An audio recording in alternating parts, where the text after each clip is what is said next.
Class में जैसा कि अपन ने इंट्रोडक्शन देखा था साइट स्पेसिफिक रिकॉम्बिनेशन का, थोड़ा सा इंट्रोडक्शन लिया था। ये साइट स्पेसिफिक जो रिकॉम्बिनेशन है ये होता क्या है। अब जो है इस क्लास में अपन देखने वाले हैं कि साइट स्पेसिफिक रिकॉम्बिनेशन का पूरा डिटेल में देखेंगे इसको कि होता क्या है। ठीक है, तो सबसे पहले अपन बात करें साइट स्पेसिफिक रिकॉम्बिनेशन की।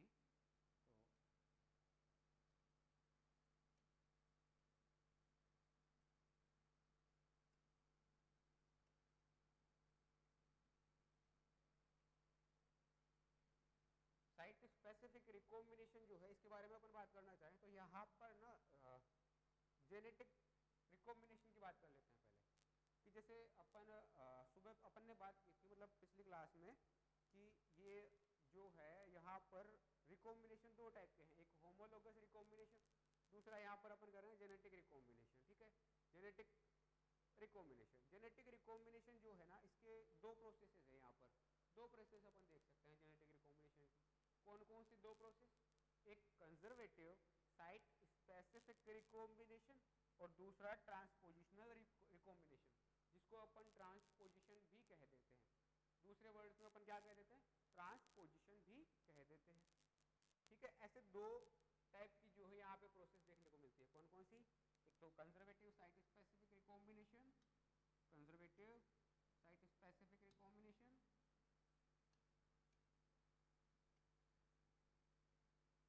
ठीक है, जिसको अपन शॉर्ट फॉर्म में बोल देंगे CSSR। एंड सेकंड है अपना ट्रांसपोजिशनल रिकॉम्बिनेशन, जिसको अपन जनरली क्या कह देते हैं, ट्रांसपोजिशन। ठीक है, ट्रांसपोजिशन भी कह देते हैं। ये हो गए अपने दो टाइप की रीअरेंजमेंट हो गई। जेनेटिक रीअरेंजमेंट जो है वो अपने दो टाइप की यहाँ पे देखने को मिल गई। इसके बाद अपन बात करें कि ट्रांसपोजिशन जो है ये जो अपन रिकॉम्बिनेशन देख रहे हैं इसमें होता क्या है। इसमें ना जो डीएनए सीक्वेंसेस होती है, डीएनए की जो डिफरेंट डिफरेंट सीक्वेंसेस है उनका रीअरेंजमेंट भी हो सकता है, या डीएनए के अंदर जो है बाहर से कुछ जीन जो है वो इनकॉर्पोरेट भी हो सकते हैं। ठीक है, और यहाँ से जो उस डीएनए के अंदर जीन्स हैं वो डिलीट भी हो सकते हैं। या साइट स्पेसिफिक रिकॉम्बिनेशन में इतने सारे काम अपन देख सकते हैं। इसमें से पहला अपन देखना चाहें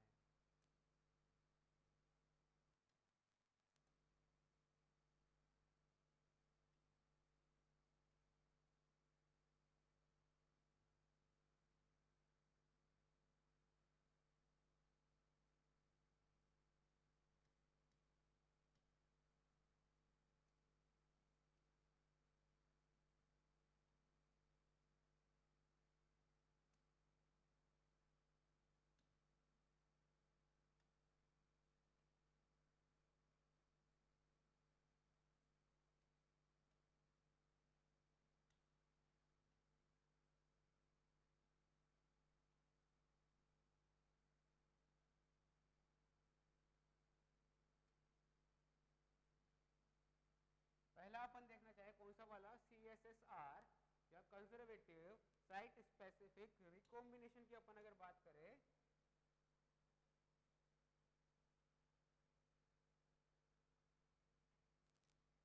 कंजर्वेटिव साइट स्पेसिफिक रिकॉम्बिनेशन की अपन बात करें, ठीक है, तो ये क्या होता है, ये एक जो डिफाइंड सीक्वेंसेस होती है, दो डिफाइंड सीक्वेंसेस होती है उनके बीच में यहाँ पर रिकॉम्बिनेशन होता है between two defined sequence elements.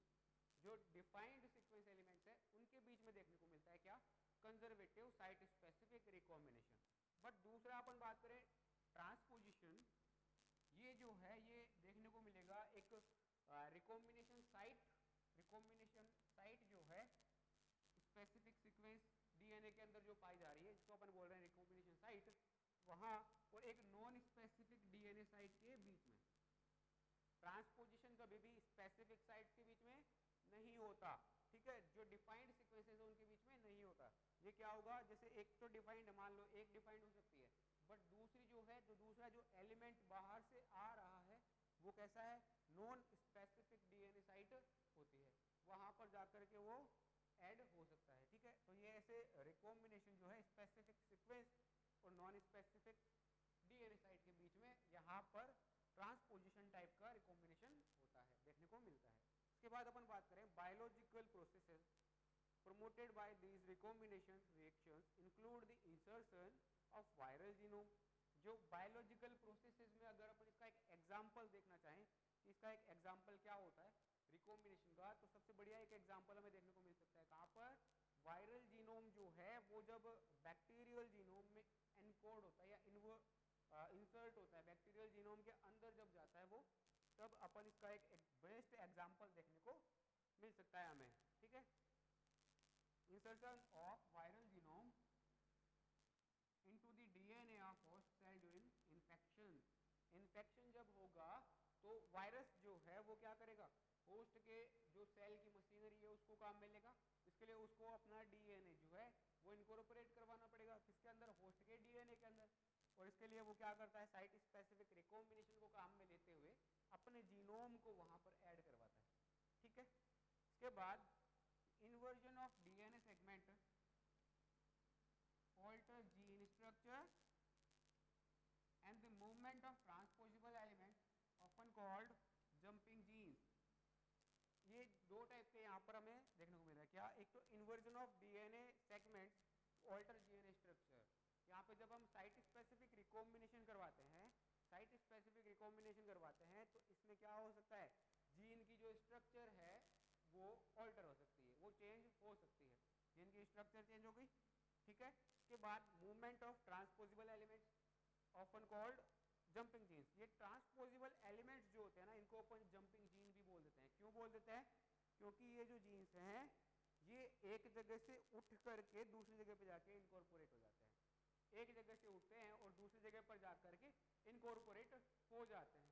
जब ऐसी प्रक्रिया चल रही होती है तो हमें ऐसा लगता है जैसे एक जीन एक जगह से उठा, उसने जंप मारी और दूसरी जगह पर जाके फिक्स हो गया, इसलिए जो है इन जीन्स को अपन क्या बोल देते हैं, जंपिंग जीन्स। तो ये जो जंपिंग जीन्स है ये एक क्रोमोसोम से या एक क्रोमोसोम की साइट से लेके दूसरी साइट पर या एक क्रोमोसोम से दूसरे क्रोमोसोम के ऊपर जो है अपना मूवमेंट दिखाते हैं, मूवमेंट शो करते हैं। ठीक है, के बाद अगला है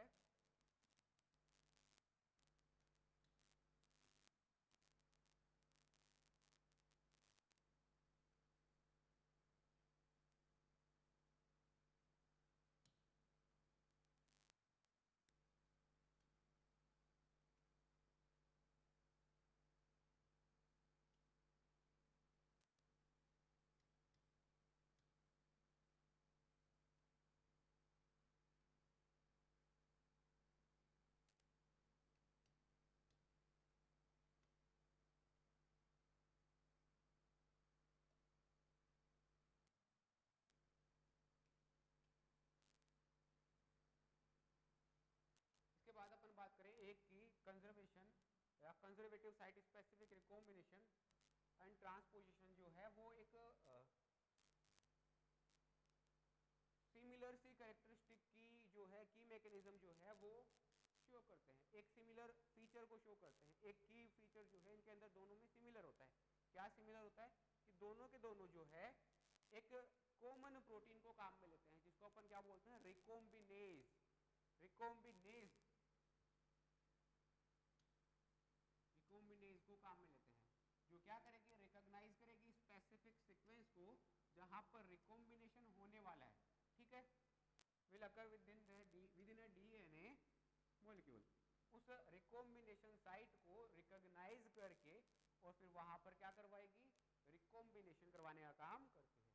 ठीक है, इसको अपन क्या बोलते हैं, प्रोटीन को रिकॉम्बिनेज भी कह देते हैं। जो रिकॉम्बिनेजेस होते हैं ये स्पेसिफिक साइट को पास में लाते हैं और पास में ला करके प्रोटीन डीएनए कॉम्प्लेक्स बनाते हैं। ये प्रोटीन डीएनए कॉम्प्लेक्स जो है डीएनए की साइट पर जो ये कॉम्प्लेक्स बनेगा आप जहां पर क्या होने वाला है, रिकॉम्बिनेशन, इस रिकॉम्बिनेशन साइट को अपन कह देते हैं सिनेप्टिक कॉम्प्लेक्स, सिनेप्टोनिमल कॉम्प्लेक्स या सिनेप्टिक कॉम्प्लेक्स, जहां पर क्या होने वाला है, साइट स्पेसिफिक रिकॉम्बिनेशन होने वाला है। इसके लिए क्या क्या मिला हमें, एक प्रोटीन जिसको अपन क्या बोल रहे हैं, रिकॉम्बिनेज। ठीक है, रिकॉम्बिनेज प्रोटीन और उसके साथ में है डीएनए मॉलिक्यूल जहां पर वो साइट स्पेसिफिक साइट वहां पर देखने को हमें मिल रही है। इन दोनों के कॉम्प्लेक्स को अपन कह देते हैं सिनेप्टिक कॉम्प्लेक्स। ठीक है, सिनेप्टिक कॉम्प्लेक्स का अपना फॉर्मेशन हो जाता है।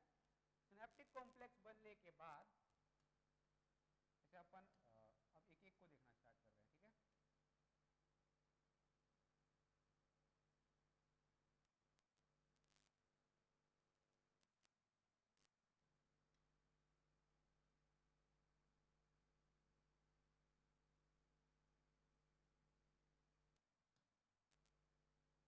के बाद एक को देखने की कोशिश करें। एक कौन सा वाला, जो अपना कंजर्वेटिव साइट स्पेसिफिक रिकॉम्बिनेशन है, उसको अपन देखेंगे आज, ठीक है। तो कंजर्वेटिव साइट स्पेसिफिक रिकॉम्बिनेशन को अगर अपन देखें तो यहाँ पर होता क्या है, यहाँ पर ये होता है कि जैसे साइट जो है specific site specific recombination occurs at a specific DNA sequence in the target DNA. जो टारगेट डीएनए है उसके ऊपर एक या दो ऐसे साइट पाई जाएगी जहां पर क्या होने वाला है, रिकॉम्बिनेशन होने वाला है। ज्यादातर दो पाई जाती है, तो इसके बीच वाली जो सीक्वेंस है वो एक्सचेंज हो जाती है इसके थ्रू, ठीक है। तो ये जो रिकॉम्बिनेशन साइट्स हैं वो डीएनए के एक स्पेसिफिक साइट पर पाई जा रही है, ठीक है। साइट स्पेसिफिक रिकॉम्बिनेशन कहां पर अगर होगा, उन साइट्स पर जो डीएनए के ऊपर पाई जा रही है, डीएनए के ऊपर जो स्पेसिफिक साइट्स पाई जा रही है जो कि एक दूसरे की होमोलॉजी शो करती है, उन साइट्स के ऊपर क्या होगा, रिकॉम्बिनेशन यहाँ पर शो होगा, ठीक है। इसके बाद CSSR is responsible for many reactions in which A defined segment और डीएनए इज रीअरेंज, ठीक है। CSSR या कंजर्वेटिव साइट स्पेसिफिक रिकॉम्बिनेशन जो है रेस्पॉन्सिबल है बहुत सारी ऐसी रिएक्शंस के लिए जो कि डीएनए के रीअरेंजमेंट से रिलेटेड होती है, डीएनए के रीअरेंजमेंट से रिलेटेड होती है। मतलब ये हो रहा है कि जैसे हमें ना एक डीएनए के जीन्स की सीक्वेंस को चेंज करवाना था, इसके लिए हम क्या करें, तो साइट स्पेसिफिक रिकॉम्बिनेशन करवा देते हैं, जिससे कि जीन की जो सीक्वेंस थी जैसे ABCDE पाई जा रही थी, उसमें से दो को अपन ने इन्वर्ट करा दिया। इन्वर्ट करवाने से क्या होगा कि जैसे C और D पाया जा रहा था, अब क्या हो जाएगा, DC हो जाएगा, ठीक है। दोनों की सीक्वेंस क्या हो गई, बदल गई, इन्वर्ट हो गई, 180 डिग्री घूम गए दोनों। तो इसके लिए अपन क्या करवा सकते हैं, साइट स्पेसिफिक रिकॉम्बिनेशन करवा सकते हैं। इससे क्या होगा, दोनों डीएनए के जैसे ये क्या हो गया, रीअरेंजमेंट हो गया, दोनों जो जीन थे D और C वो आपस में एक्सचेंज कर लिए उन्होंने अपनी पोजीशन, ठीक है। A key feature of these reactions is that the segment of DNA that will be moved carry specific short sequence element, ठीक है। इसको अपन क्या बोलते हैं, कॉल्ड रिकॉम्बिनेशन साइट। एक की फीचर जो है इन साइट स्पेसिफिक रिकॉम्बिनेशन में वो क्या की फीचर क्या है कि डीएनए जो कि यहां पर मूव होने वाला है वो रखता है एक स्पेसिफिक शॉर्ट सीक्वेंस, जो कि अपन ने पिछली क्लास में देखी थी कि लगभग 20 to 25 न्यूक्लियोटाइड रिपीट्स होती है। न्यूक्लियोटाइड्स की एक सीक्वेंस होती है जिसमें होमोलॉजी होती है, दोनों डीएनए, जो दो डीएनए के बीच में रिकॉम्बिनेशन होने वाला है वहां पर दोनों के बीच में क्या होनी चाहिए, 20 to 25 न्यूक्लियोटाइड्स की एक होमोलॉजी होनी चाहिए, ठीक है। उस होमोलॉजी के कारण क्या होगा, रिकॉम्बिनेशन होगा, और रिकॉम्बिनेशन होने से जो डीएनए की सीक्वेंस है उसके अंदर रीअरेंजमेंट होगा, ठीक है। रीअरेंजमेंट यहाँ पर हमें देखने को मिलता है, वेयर डीएनए एक्सचेंज अकर्स, जहां पर डीएनए का एक्सचेंज क्या होगा, अकर होता है।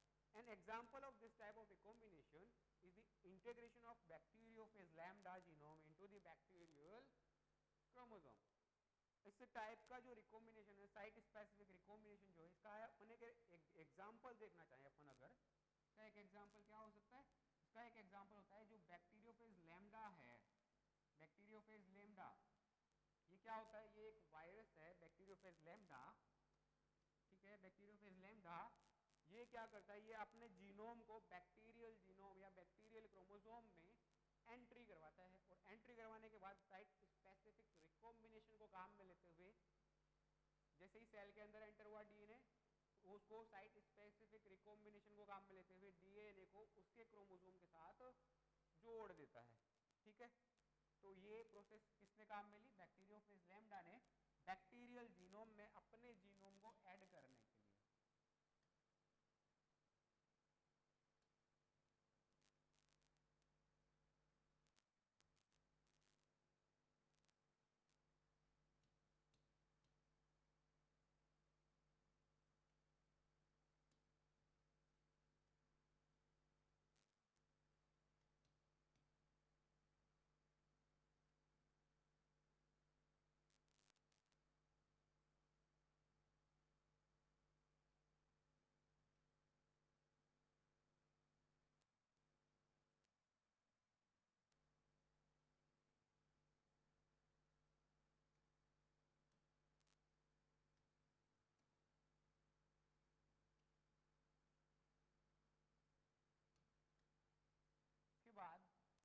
CSSR can generate 3 different type of DNA rearrangements.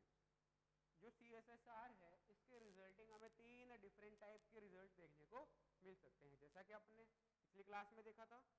पिछली क्लास में क्या देखा था अपन ने? जैसा कि अपन ने पिछली क्लास में देखा था, पिछली क्लास में ये देखा था हमने कि 3 टाइप के रिजल्ट हमें मिल रहे थे। क्या क्या? एक insertion of segment of DNA into a specific site.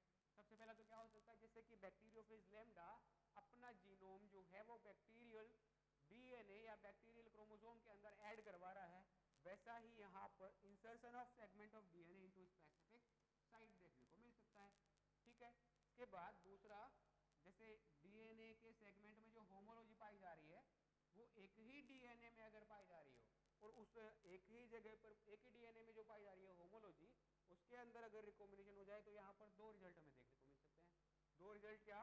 या तो वो डीएनए सीक्वेंस का इन्वर्जन हो जाए, पहले अगर एबीसीडी पाई जा रही थी तो अब डीसीबीए पाई जाएगी। ठीक है, अब क्या हो जाएगी? डीसीबीए। पहले एबीसीडी थी तो डीसीबीए में कन्वर्ट हो जाएगी। ठीक है, तो ऐसे इन्वर्जन हो जाए, या फिर क्या हो कि वो जो सीक्वेंस है जिसके दोनों साइड होमोलॉजी पाई जा रही है वो वहां से डिलीट होकर के बाहर निकल जाए और बाकी का बचा हुआ डीएनए अपने आप को जोड़ ले, दोनों डीएनए सेगमेंट लाइगेट हो जाए। ठीक है, तो यहाँ पर 3 रिजल्ट हमें देखने को मिल रहे हैं, एक तो इंसर्शन, दूसरा इन्वर्जन और तीसरा डिलीशन। ठीक है, ऐसे 3 रिजल्ट हम यहाँ पे देखने को मिल सकते हैं। अब ये 3 रिजल्ट जो है वो अलग अलग टाइप की रिएक्शन देखने को मिलेंगे। वो रिएक्शंस क्या है वो भी अपन देखेंगे। उसके पहले अपन देखें, each recombination site is organised as a pair of recombinase recognition sequence. हर एक जो रिकॉम्बिनेशन साइट है एक ऐसे pair of recombinase recognition sequence के रूप में पोजिशन रहती है कि मतलब वो या तो रहेगी इन्वर्टेड रिपीट्स के रूप में या रहेगी डायरेक्ट रिपीट्स के रूप में। अगर डायरेक्ट रिपीट है तो एक रिपीट ये हो गई, इसके बाद जस्ट अगली डायरेक्ट रिपीट ये हो गई, डायरेक्ट और ये रिपीट। अगर वो इन्वर्टेड रिपीट के रूप में है तो ऐसे ना पाई जा करके ऐसे सामने पाई जाएगी। ठीक है, तो दोनों अगर इन्वर्टेड रिपीट हो गई तो वो या डायरेक्ट रिपीट हो गई, उसके ऊपर डिपेंड करेगा कि उनके अंदर डिलीशन होगा या इन्वर्जन। तो ये जो है इसी की बात कर रहा है, क्या बोल रहा है कि रिकॉम्बिनेज रिकॉग्निशन सीक्वेंसेस जो होती है इनकी पोजीशन जो है सिमेट्रिकली होती है, but these recognition sequences flank a central short asymmetric sequence known as cross over region. जो एक बीच में सेगमेंट पाया जाता है उस सेगमेंट को अपन क्या बोलते हैं? Cross over region. जहां पर दोनों इसके दोनों साइड क्या है? होमोलॉजी है। होमोलॉजी के कारण क्या हो रहा है? क्रॉस ओवर हो रहा है। यहाँ पर क्रॉस ओवर हुआ जिससे वो दो ऊपर वाला जो बीच वाला सेगमेंट है वो घूम गया या फिर डिलीट हो गया। इस वाले रीजन को अपन क्या बोल सकते हैं? Cross over region. Where DNA cleavage and rejoining occurs, जहां पर डीएनए के क्लीवेज एंड रीजॉइनिंग अकर होते हैं।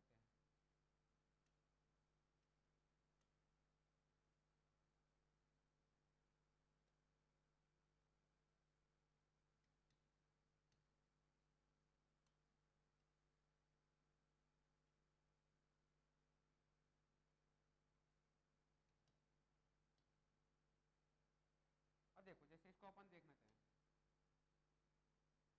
यहाँ पर जैसे अपन देखना चाहें, देखो तीर का निशान जो है यहाँ पर कैसे बना हुआ है, इस वाली साइड को अपन देख रहे हैं। ठीक है, इस वाली साइड में जैसे 2 डीएनए है, 2 जीन है ए और बी।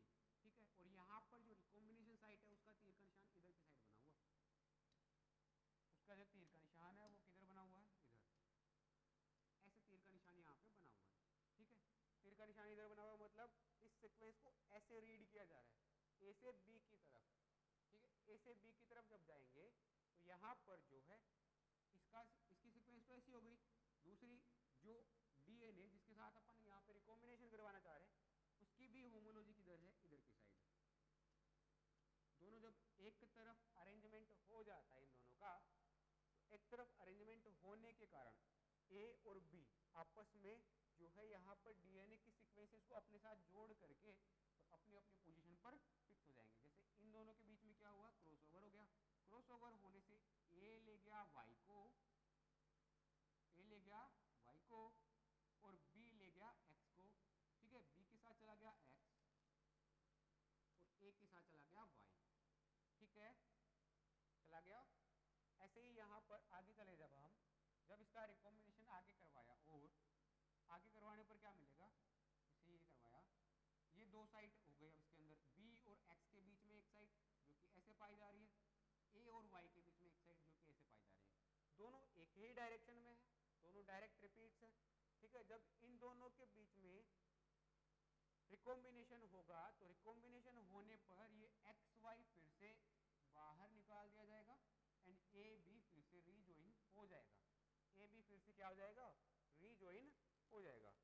ठीक है, यहाँ पर इस वाली प्रोसेस को अपन क्या बोल देते हैं, डिलीशन, जिसमें दोनों साइड जब एक ही डायरेक्शन में देखने को मिल रही है, एक डायरेक्शन में होने के कारण यहाँ पर क्या आकर हुआ, एक्स और वाई का लाइगेशन और ए और बी का डिलीशन, वो लूप बना करके वहां से निकल गए। ठीक है, लूप बना करके यहां से निकल गए। इसको देखो एक बार, इसको जब हम ऑब्जर्व करते हैं तो हमें देखने को मिलता है कि ए और बी, अच्छा सॉरी इस वाले को तो अपन ने देख लिया। इसके बाद अपन देखते हैं आगे वाले को, आगे वाले में देखना जैसे एक्स और सी सीक्वेंस है, ठीक है, और यहाँ पर डी और वाई। अब यहाँ पे अपन अगर होमोलॉजी सीक्वेंस की डायरेक्शन देखने की कोशिश करें तो इसमें एक्स से सी की तरफ है इसकी डायरेक्शन, और इसमें जब देखने की कोशिश करते हैं तो ये इसका इन्वर्टेड रिपीट है, मतलब इसकी डायरेक्शन जो है वो इधर है, y से d की तरफ। जब ये आपस में इन्वर्टेड रिपीट्स हैं और इनका जब अपन रिकॉम्बिनेशन करवाते हैं इन दोनों साइड्स के बीच में, जब इनको लेके आएंगे अपन तो ये क्या हो जाएगा, एक डायरेक्शन में आ जाएंगे दोनों। एक डायरेक्शन में आने से इस वाली सीक्वेंस का एक्सचेंज हो जाएगा, ये वाली जो सीक्वेंस है बीच वाली, ये हो जाएगी इन्वर्टेड। इन्वर्टेड होने से यहाँ पे पहले तो था सी और D, X C D Y, अब यहाँ पे क्या हो गया, X D C Y, X D C Y. ये सीक्वेंस हमें यहाँ पे देखने को मिलती है। ये जो है यहाँ पे डायरेक्ट रिपीट्स और इन्वर्टेड रिपीट्स का सारा खेल है। जब डायरेक्ट रिपीट्स आते हैं तो डीएनए में क्या देखने को मिलेगा, डिलीशन। जब इन्वर्टेड रिपीट्स आते हैं तो यहाँ पे क्या देखने को मिलेगा, इन्वर्जन। ठीक है, और जब दोनों डीएनए के बीच में होमोलॉजी पाई जाती है तो क्या देखने को मिलेगा, इंसर्शन। इंसर्शन, ठीक है, इस तरह से हमें तीन चीजें यहाँ पे देखने को मिलती है।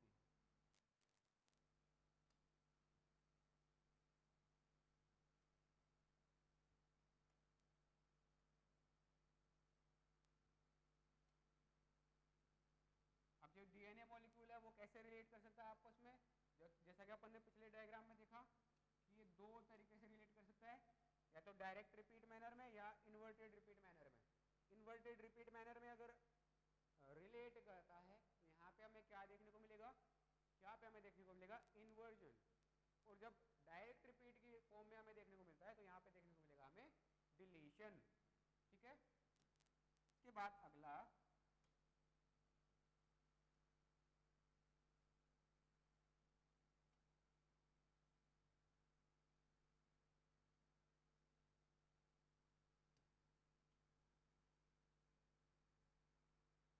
जैसे ये देखो, अब यहाँ पे क्रॉसओवर को अपन ढंग से समझने की कोशिश कर रहे हैं, कैसे क्या क्रॉसओवर यहाँ पे हो रहा है। देखो जैसे ये एक डीएनए मॉलिक्यूल है जिसके अंदर ये जो ब्लू वाला रीजन है ये क्या शो कर रहा है, दो जीन्स को शो कर रहा है। ठीक है, और इसके बीच में यहाँ पर क्या पाई जा रही है, रिकॉम्बिनेशन साइट पाई जा रही है, दोनों की डायरेक्शन किधर है, उधर की साइड। ठीक है, ऐसा ही एक डीएनए होमोलोगस डीएनए, या मतलब जिसके ऊपर छोटी छोटी सीक्वेंस जो है वो होमोलॉजी की पाई जा रही है। ठीक है, ये भी एक पाया जा रहा है जिसके अंदर ये वाले रीजन तो जीन को रिप्रेजेंट कर रहे हैं और ये वाला रीजन साइट को, रिकॉम्बिनेशन साइट को, जिसकी डायरेक्शन इधर की साइड है। ठीक है, जब इसके बीच में रिकॉम्बिनेशन हुआ तो यहाँ पर एक एंजाइम आता है, यहाँ पर एक एंजाइम का पार्टिसिपेट करता है। यहाँ वैसे एंजाइम दो टाइप के होते हैं, एक सेरीन रिकॉम्बिनेज, एक होता है टायरोसिन रिकॉम्बिनेज। टायरोसिन रिकॉम्बिनेज जो होगा वो टायरोसिन अमाइनो एसिड के OH ग्रुप को काम में लेता है, और जो सेरीन रिकॉम्बिनेज है वो काम में लेगा सेरीन जो है अमाइनो एसिड, उसके ऊपर जो OH ग्रुप पाया जा रहा है उसको न्यूक्लियोफिलिक अटैक के लिए काम में लेता है और यहाँ पर ब्रेक्स क्रिएट करता है। जैसे यहाँ पर इसने रिकॉम्बिनेज ने R1 और R2 दो रिकॉम्बिनेज है, R1 recombinase, R2 recombinase. R1 recombinase है ना, इसने क्या किया, यहाँ पर कट लगा करके फॉस्फेट को अलग कर दिया, 3' OH ग्रुप को अलग कर दिया। ऐसे ही R2 ने क्या किया, इसके फॉस्फेट को अपने साथ जोड़ लिया और 3' OH को रिलीज कर दिया। ऐसा ही यहाँ पर जो अगला वाला डीएनए मॉलिक्यूल है इसके वाले ने भी किया है, यहाँ पर 3' OH को फ्री कर दिया और फॉस्फेट को अपने साथ जोड़ लिया R3। R4 ने भी यही किया, ठीक है। सब ने आपस में एक दूसरे को जोड़ करके अब ये डीएनए फ्रेगमेंट जो है अपने आप को अलग करने के लिए फ्री है, ठीक है। तो यहाँ पर ये R3 वाला सेगमेंट जो है वो ऊपर की तरफ और R1 वाला नीचे की तरफ आ गया, नीचे की तरफ आ गया। उसके बाद सेरीन रिकॉम्बिनेज यहाँ से रिमूव हो गया और रिमूव होने के बाद फॉस्फेट और OH ने आपस में बॉन्ड बना लिए, फॉस्फेट और OH ने आपस में बॉन्ड बना लिए और बॉन्ड बनाने के बाद जो नया रिजल्ट हमें देखने को मिलता है वो इस तरह से मिलता है। मान लो अपन ने इसको जो जीन सीक्वेंस है इसको ए मान रखा था और ये है बी और बी, ये है ए, ये है बी और ये है बी। तो यहाँ पर क्या देखने को मिलेगा हमें, A B B A B और बी ए, ये हमें देखने को मिलेगा। ये मतलब यहाँ पर रिकॉम्बिनेंट जो डीएनए स्ट्रक्चर्स है वो हमें यहाँ पे देखने को मिल जाएगी, ठीक है। ये रिकॉम्बिनेंट प्रोडक्ट यहाँ पे हमें देखने को मिलते हैं। इसके बाद इसको और डिटेल में अगर अपन समझना चाहें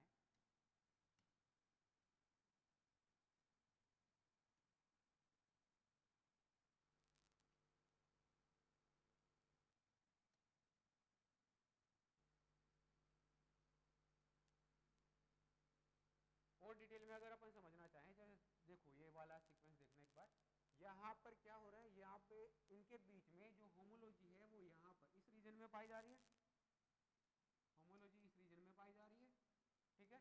ये होमोलॉजी के कारण इसकी जो डीएनए सीक्वेंसेस है वो आपस में क्या हो गई, एक्सचेंज हो गई। ऊपर वाले का जो बी डीएनए है वो नीचे, नीचे वाले का ए डीएनए ऊपर, ए आ गया ऊपर, बी चला गया नीचे, ठीक है। अब इसको अपन ज्यादा डिटेल में समझने की कोशिश करें तो जैसे देखो यहाँ पर क्या सीक्वेंस पाई जा रही थी, TAGC और GCTA, ये सीक्वेंस यहाँ पर देखने को मिल रही थी। इसी टाइप की सीक्वेंस नीचे वाले में है TAGC और GCTA, ठीक है। ये सीक्वेंस सेम टू सेम है। इसी होमोलॉजी के कारण यहाँ पर जो है रिकॉम्बिनेशन अकर हो पा रहा है। अगर ये होमोलॉजी नहीं होती तो यहाँ पर रिकॉम्बिनेशन भी अकर नहीं हो पाता। जैसे ही ये रिकॉम्बिनेशन साइट यहाँ पर मिली, यहाँ पर क्या बाइंड होगा, रिकॉम्बिनेज बाइंड होगा। रिकॉम्बिनेज दोनों में से कोई भी हो सकता है, सेरीन रिकॉम्बिनेज या टायरोसिन रिकॉम्बिनेज, वो आएगा और आ करके यहाँ बाइंड हो करके इस सीक्वेंस को तोड़ेगा, क्लेव करवाएगा, क्लेव करवाने के बाद इनके बीच में रिकॉम्बिनेशन को करवाएगा, रिकॉम्बिनेशन के प्रोसेस को कंप्लीट करवाएगा, जिससे हमें रिकॉम्बिनेंट प्रोडक्ट्स यहाँ पे देखने को मिल जाएंगे।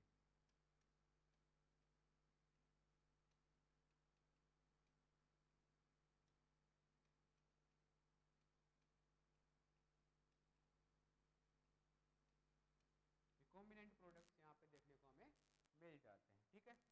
इस तरह से जो है अपना साइट स्पेसिफिक रिकॉम्बिनेशन जो है यहाँ पर होता है।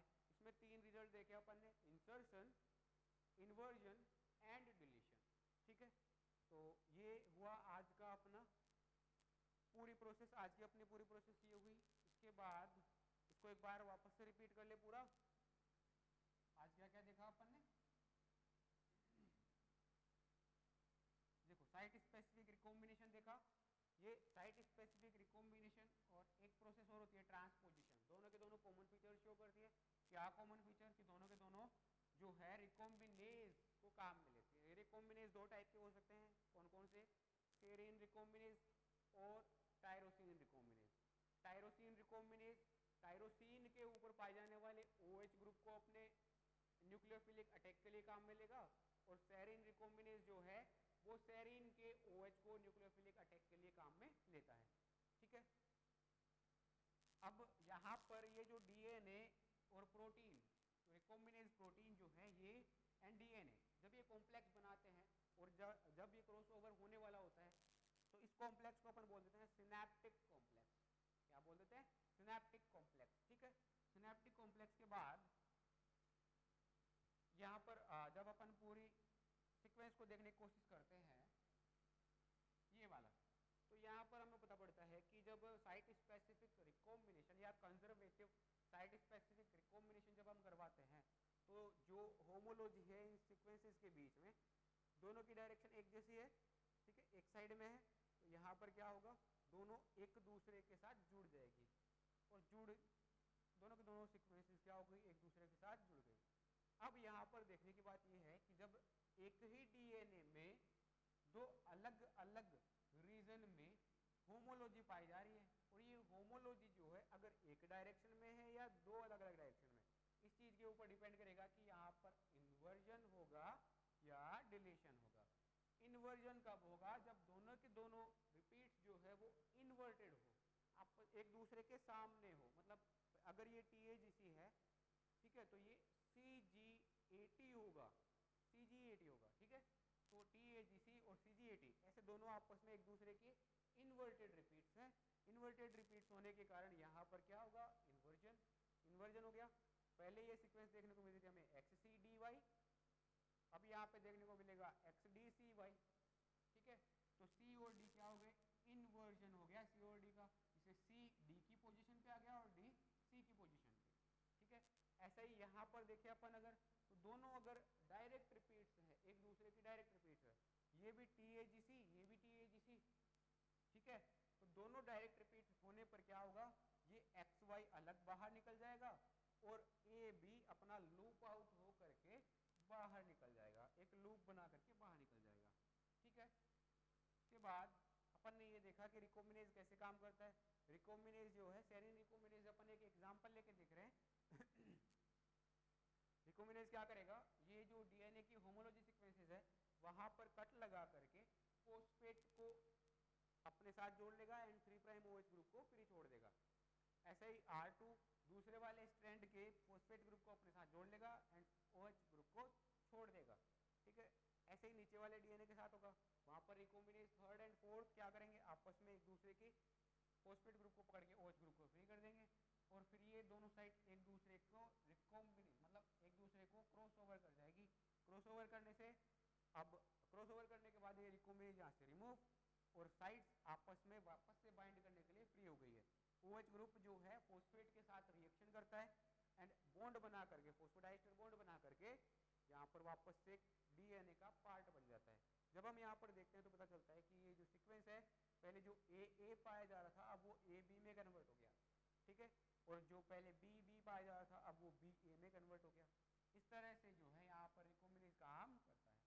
इसके बाद अपन ने ये साइड देख लिया कि कैसे इन्वर्टेड रिपीट और कैसे जो यहाँ पर डायरेक्ट रिपीट्स है वो काम कर रहे हैं। तो आज के लिए इतना ही, बाकी का जो है वो अपन देखते हैं अगली क्लास में। Thank you.